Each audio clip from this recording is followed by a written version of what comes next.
마태복음 22장 34절부터 46절까지 한 목소리로 함께 읽겠습니다. 예수께서 사두개인들로 대답할 수 없게 하셨다 함을 바리새인들이 듣고 모였는데 그 중에 한 율법사가 예수를 시험하여 묻되 선생님, 율법 중에서 어느 계명이 크니이까?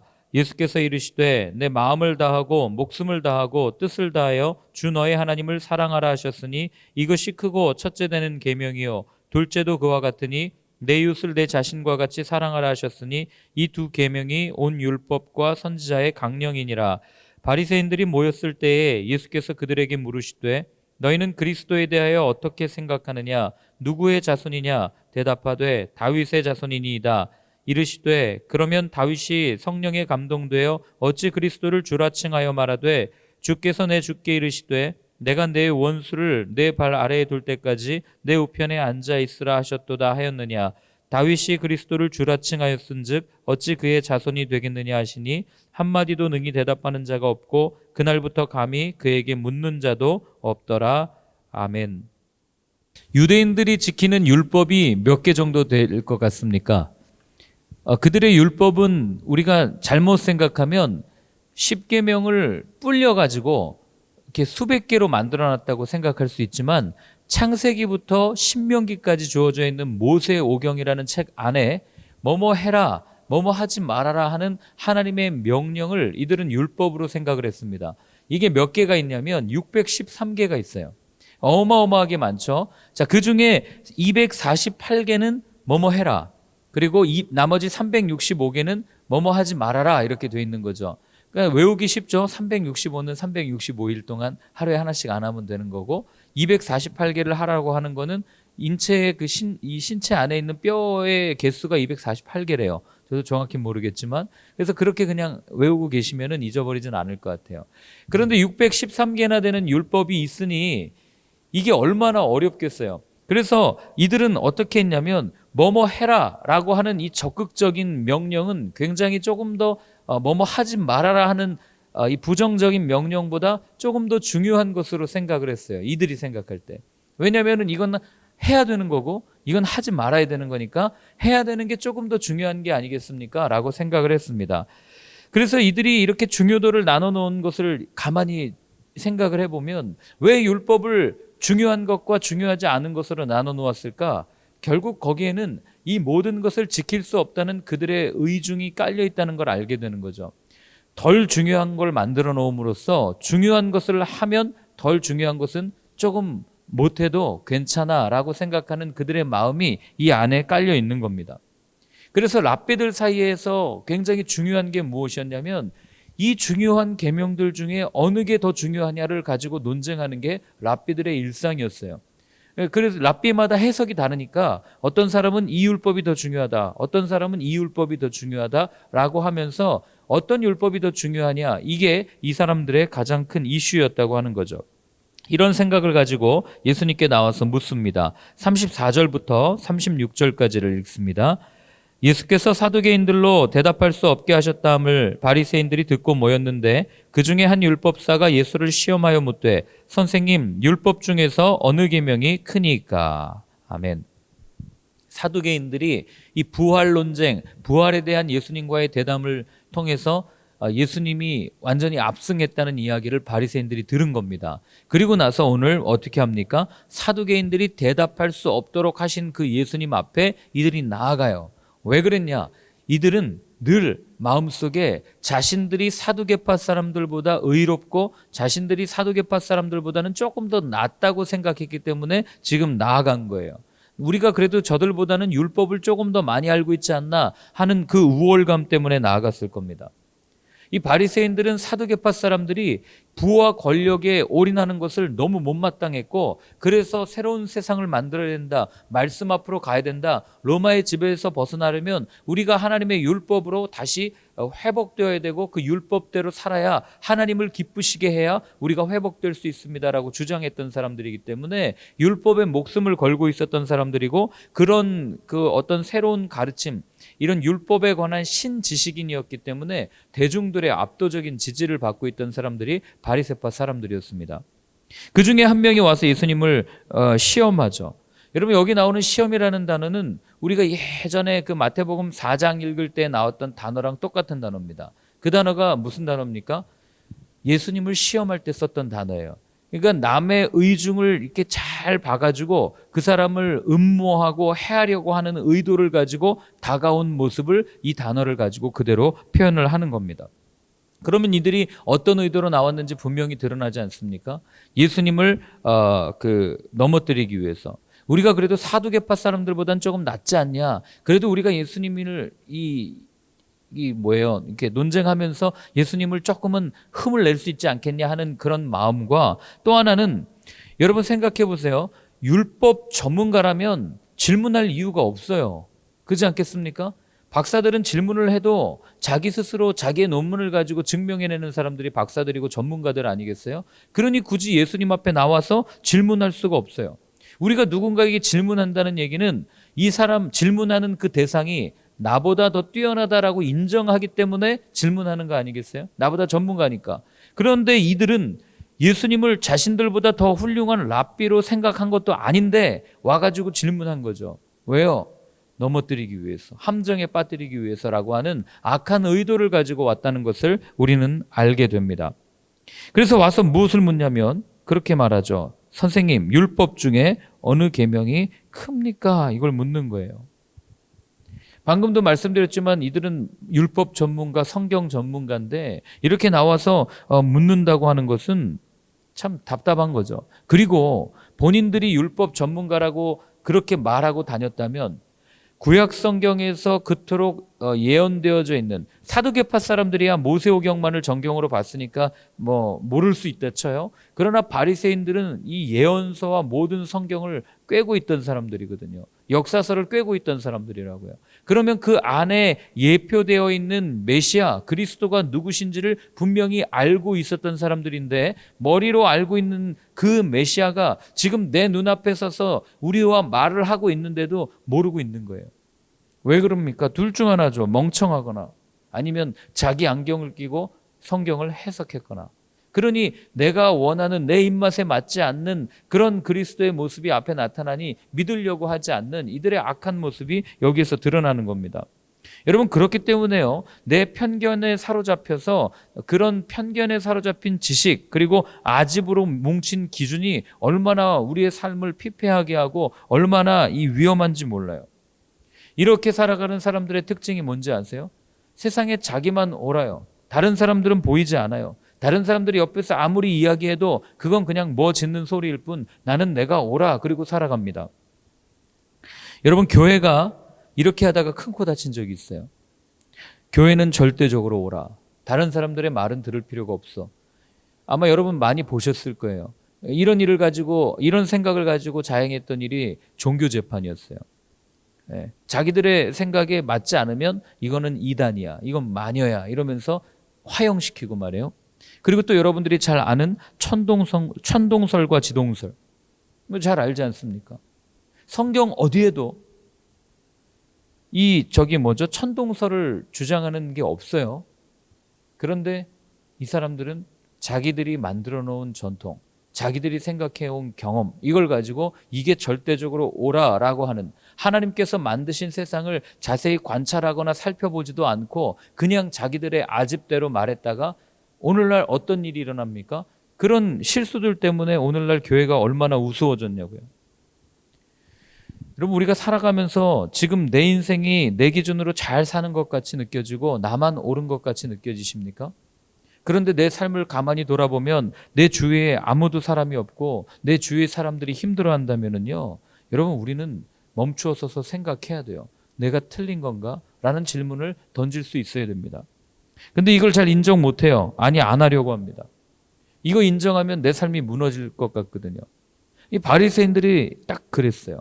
다른 율법은 귀에 들어오지 않아요. 다른 사람들이 뭐라고 해석하든 별로 중요하지도 않아요. 우리가 마태복음에서 쭉 읽어왔지만 이 논쟁이 있기 전까지 예수님께서 얼마나 많은 기적과 얼마나 많은 이적과 얼마나 많은 가르침을 바리새인들에게 주었습니까?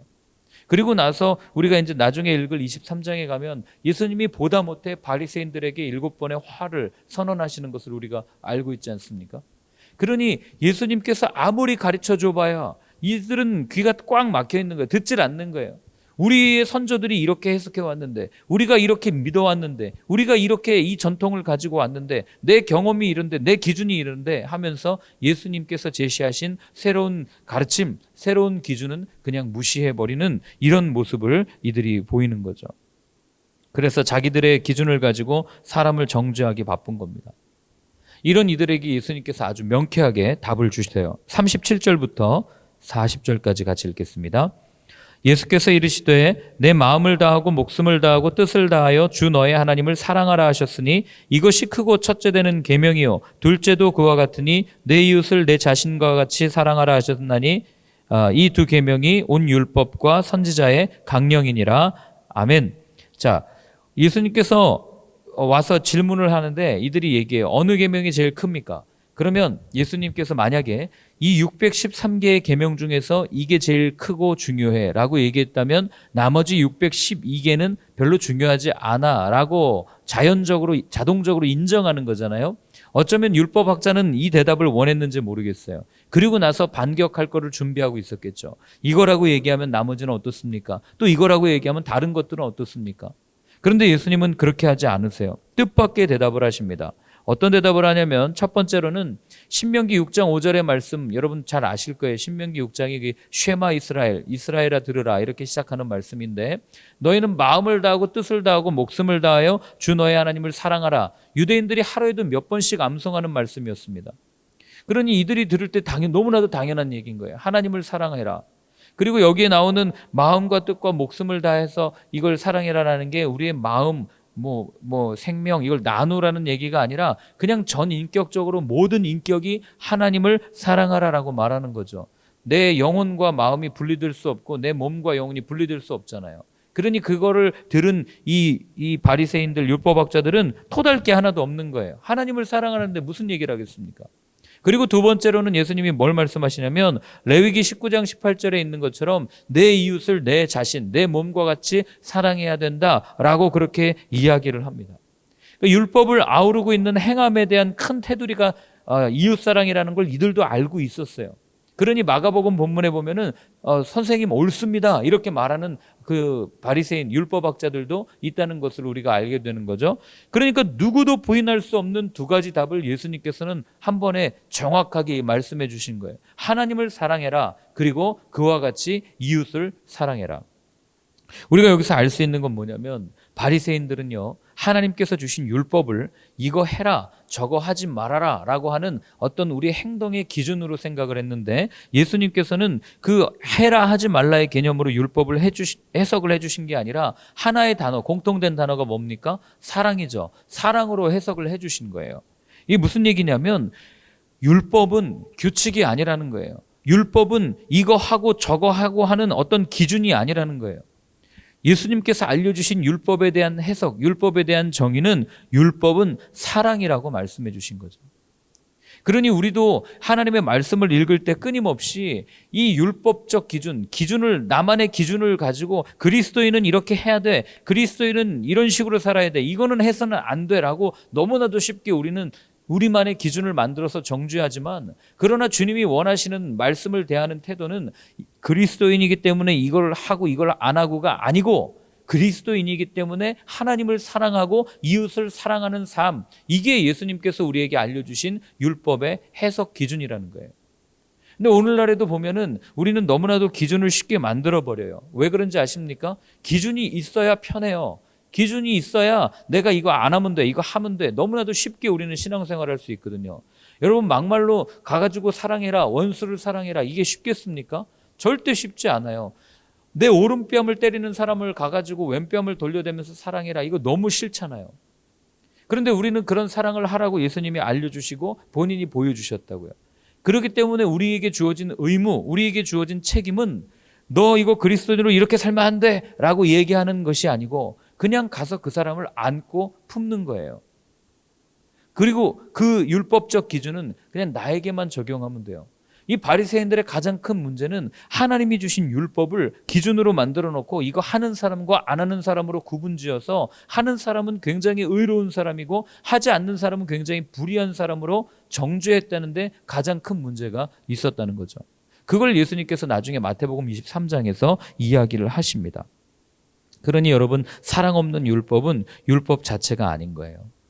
그리고 나서 마지막으로 예수님께서 이제 바리새인들과 벌인 논쟁은 이들이 찾아오는 게 아니에요. 할 말이 없잖아요. 그러니까 이번에는 예수님이 찾아가십니다. 같이 한번 읽어보겠습니다. 41절부터 46절입니다. 바리새인들이 모였을 때에 예수께서 그들에게 물으시되 너희는 그리스도에 대하여 어떻게 생각하느냐? 누구의 자손이냐? 대답하되 다윗의 자손이니이다. 이르시되 그러면 다윗이 성령에 감동되어 어찌 그리스도를 주라 칭하여 말하되 주께서 내 주께 이르시되 내가 내 원수를 내 발 아래에 둘 때까지 내 우편에 앉아 있으라 하셨도다 하였느냐?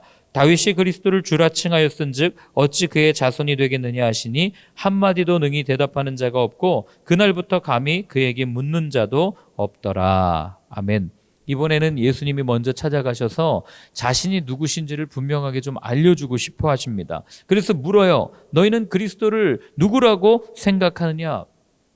이 질문에 대한 대답을 이들이 이렇게 쉽게 할 수 있는 이유는 여러분, 유대인이라면 누구나 다 메시아가 누구냐, 그리스도가 누구냐 그러면 모두가 다 한결같이 하는 대답이 다윗의 자손으로 오시는 분입니다라는 걸 알고 있었어요. 그래서 예수님께서 입성하실 때도 종려나무 잎을 깔면서 외쳤던 말이 뭡니까? 호산나 호산나, 다윗의 자손으로 오시는 이여. 이걸 외친 거 아니겠어요? 그러니 여러분, 다윗의 자손으로 온다는 이 대답 속에 이들이 원하는 그리스도인가 누구인지, 어떤 모습으로 오실지가 분명하게 이 안에 그려지고 있는 거예요. 다윗이 누굽니까? 어떤 사람이에요? 절대적 권력과 엄청난 부를 이들에게 허락해준 그들의 선조 아니겠어요? 그러니 이들이 바라는 메시아, 이들이 바라는 그리스도는 자신들의 배고픔을 해결해주고 자신들의 아픔을 해결해주는 것을 넘어서서 부유하고 막강한 권력을 가지고 로마의 압제로부터 벗어나게 해주는 그런 분이 메시아구나, 그런 분이 그리스도구나라고 이들은 심중에 생각을 하고 있었던 거라고요. 그런데 지금 눈에 보이는 예수님의 초라한 행색은 도저히 메시아, 그리스도라고 말할 수가 없는 거죠. 아무런 힘도 없이 무기력하게 십자가에서 죽으시는 분인데, 그리고 이런 분이 어떻게 로마로부터 우리를 해방시켜 줄 수 있을까? 그러니 이들은 이 로마라고 하는 눈에 보이는 권력으로부터의 해방이 아니라 영원히 인간을 묶고 있는 사망이라고 하는 이 두려움으로부터 해방시켜 주시는 그걸 보지 못한 거예요.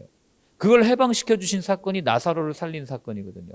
많은 죽은 자들을 살린 사건이고 병자들을 고친 사건이 이 인간이 늘 두려워하는 어떤 그것에 묶여있는 것으로부터 자유함을 주신 건데, 그건 전혀 보지 못하고 그런 일을 행할 때면 바알세불의 힘을 입어가지고 귀신의 힘을 빌린다고 이런 소리나 해대고 있고, 그러니 예수님을 볼 때 이거 어떻게 그리스도로 인정할 수 있겠어요? 여러분, 이런 모습을 보면서 우리의 자신을 한번 이렇게 물어볼 수 있어야 되는 거예요. 여러분은 예수님을 어떻게 생각하십니까? 여러분은 예수님을 누구라고 고백하십니까? 하나님의 아들, 구원자라고 우리는 고백하지만 정말 그렇게 고백한 대로 믿으십니까? 어쩌면 우리는 바리새인들처럼 색안경을 끼고 예수님은 기적을 일으키시는 분, 예수님은 능력을 행하시는 분, 병을 낫게 해주시는 분, 내가 기도하면 내 기도를 다 들어주시는 분, 내 사업이 잘 될 수 있도록 인도해 주시는 분, 꼬인 내 인생을 풀어주시는 분, 이렇게 생각하고 있는 건 아닌지 모르겠어요. 물론 그분 안에 가면 꼬여있던 실타래와도 같은 것들이 풀려갈 거예요. 그러나 그 꼬여있던 실타래가 풀려간다는 건 우리가 어딘가에 묶여있던 우리의 자아, 우리의 영혼이 풀려 자유함을 얻는다는 거지, 이 세상에서 성공한다는 것을 의미하는 건 아니에요. 그러니 우리에게 있어서의 성공은 그 묶인 것들로부터의 풀림, 자유가 성공이지, 내 소유가 많아지고 내가 무언가 부해지고 그리고 내가 원하는 일들이 풀려진다, 이게 성공이 아니라는 거예요. 그러니까 그리스도인들이 이걸 빨리 바꿔놓지 않으면 예수를 믿어도 무언가 명쾌하지도 않고 풀리지도 않고, 왜 나는 예수 믿는데 내 인생은 이렇게 계속해서 꼬여만 갑니까? 이런 질문하다가 이건 예수가 아닌가 봐 하면서 다른 종교로 가기도 하고, 아니면 무교로 그냥 나를 믿어야지 하고 살다가 그렇게 인생을 허비하는 그런 모습들을 보는 것 아니겠어요? 예수님께서는 분명하게 말씀하셨어요. 뭐라고 말씀하십니까? 십자가를 지고 나를 따라와라. 십자가가 뭐예요? 내가 죽는 거 아닙니까? 자기 부인, 자기 부정 아니에요? 나를 완전히 내려놓고 따르라는 거 아닙니까? 그렇게 따라갈 때 마음에 평안이 있다. 왜요? 그분이 나와 함께 하니까, 동행해 주시니까. 비록 내가 저기 뭐예요? 가난도 해보고 부에도 처해봤지만 내게 능력 주시는 자 안에서 내가 모든 것을 할 수 있습니다. 이 바울의 고백이 그리스도인들의 고백이 되어야 되는 거예요. 여러분, 하나님이 우리에게 때로는 엄청난 부를 선물해 주실 때가 있어요. 그러나 그 부를 선물해 주시는 것은 내 배를 채우기 위하고 내 가족을 위해서가 아니에요. 하나님의 나라를 이렇게 넓혀가기 위해서, 영혼을 살리기 위해서, 그 영혼을 살리기 위해서 하나님께서 우리에게 부를 주시고 물질을 허락해 주시는 거지, 끊임없이 우리는 내 뱃속을 채우기 위해서 하나님께 구한다고요. 그러니 하나님께서 주시겠습니까? 절대 안 주죠. 줘봐야 타락할 게 뻔히 보이니까, 줘봐야 나를 떠나서 세상에 나가서 방황할 게 뻔히 보이는데 왜 주시겠어요? 그러니 여러분, 우리가 제일 먼저 생각해야 될 건 뭐냐면, 여러분들이 정말 한 영혼에게 집중하시고 그 영혼을 살리기 위해서 주님께 기도하시면은요, 놀랍게도 하나님께서 원하는 모든 기도의 제목들, 그 영혼을 살리기 위해서 필요한 것들을 이루어 주신다는 거예요.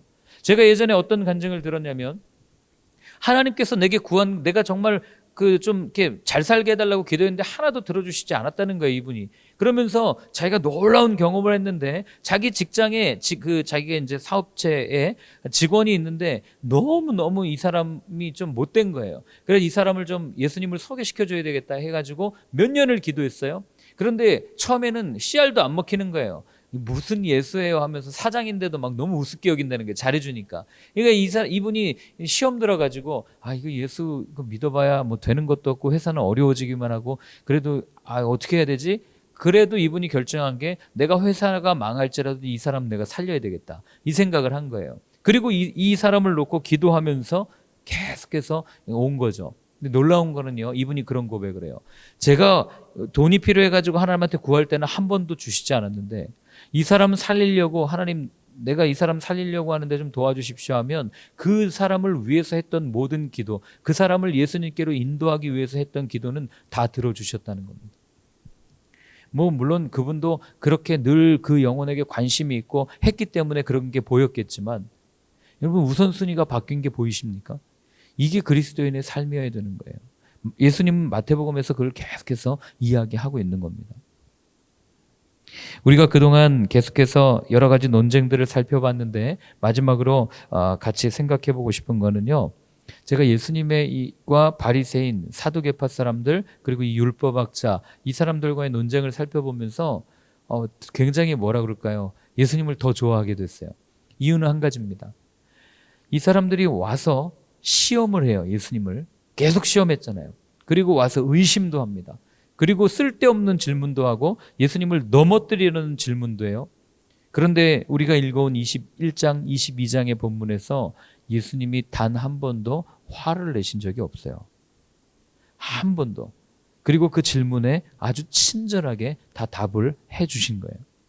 제가 왜 이걸 보면서 예수님을 더 사랑했냐면, 저는 태생이 호기심이 많아요. 가만히 뭐 이렇게 이걸 보면은 이거 그냥 이거네라고 생각하지 않고, 이게 왜 그러지? 이게 항상 좀 마음이 꼬여 있어서 그런가 잘 모르겠어요. 그냥 볼 때마다 늘 그런 질문을 해요. 그래서 전에도 한번 말씀드렸잖아요. 삼위일체가 안 믿어져 가지고 6개월 동안 기도했다고.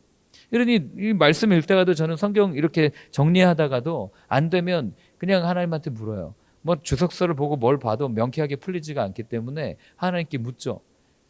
그러면 어떨 땐 대답 안 해주시고, 또 어떨 때는 뭐 누군가와의 대화를 통해서 깨닫게 해주시기도 하고, 또 어떨 때는 그냥 뭐 이렇게 청소하다가 생각나기도 하고, 뭐 이렇게 답을 주시거든요. 그런 모습을 보면서, 야, 이분이 예수님이시구나.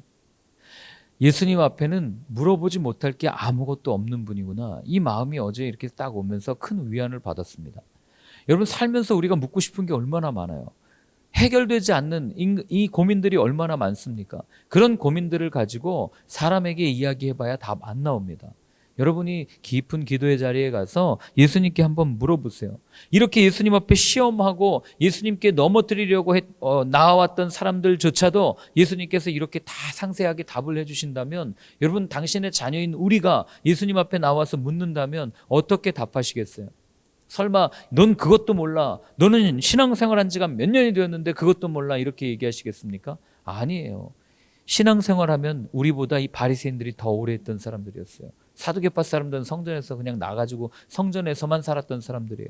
그런 그들에게도 예수님이 이렇게 답해 주셨다면, 여러분, 우리가 묻는 질문에 예수님께서는 분명히 답해 주실 거예요. 우리가 물어야 될 게 얼마나 많아요. 주님, 코로나 시대 이후에 우리의 믿음은 어떻게 되겠습니까? 이후에 다음 세대의 교회의 모습은 어때야 되겠습니까? 하나님, 이후에 이 대한민국의 모습은 어떻게 되겠습니까? 우리가 묻고 기도해야 될 게 얼마나 많은지 몰라요. 그래서 여러분들에게 드리는 부담은 주님 앞에 나아가서 먼저는 여러분들의 고민과 여러분들의 문제거리를 충분히 물으시고, 그리고 또 이 나라와 이 교회와 민족을 위해서 하나님께 충분히 묻고 답을 얻는, 그래서 그 답을 가지고 우리 주위에 있는 많은 사람들을 살려갈 수 있는 저와 여러분들의 삶이 되었으면 좋겠습니다. 오늘 한번 같이 기도할 때는요, 이렇게 한번 기도했으면 좋겠습니다. 하나님, 바리새인들처럼 하나님의 말씀이 기준으로 느껴지는 삶이 아니라 사랑으로 느껴지게 하시고, 그래서 주님, 그 사랑, 어떤 것도 끊을 수 없는 아버지의 사랑 앞에 나아가 주님께 이것저것 우리가 궁금했던 것들을 자유롭게 묻는, 정말 아빠와 아들, 아빠와 딸의 관계가 주님과 우리의 관계가 될 수 있도록 도와주시옵소서. 우리 이렇게 한번 같이 기도하겠습니다.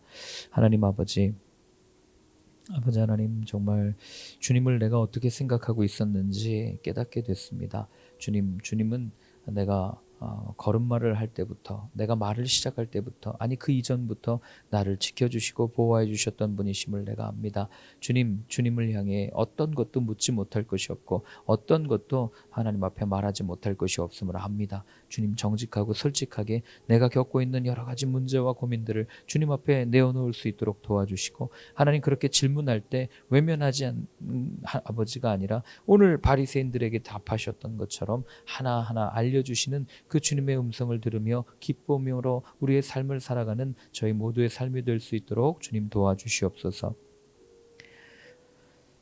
하나님 아버지, 사랑이신 아버지의 그 사랑을 온전히 누리고 또 누리는 저희의 삶이 되게 하여 주옵소서. 힘들고 어렵고 넘어질 때마다 나를 꼭 붙들고 계시는 그 주님의 손길을 기억하게 하시고, 우리를 붙든 그 손을 놓지 않을 수 있도록 도와주시고, 하나님, 어떤 상황에서도 우리의 모든 것들을 해결해 주시기를 원하는, 또한 그 모든 것들을 풀어주시기를 원하는 주님의 사랑을 느끼며 나아가는 저희의 삶이 되게 하여 주옵소서.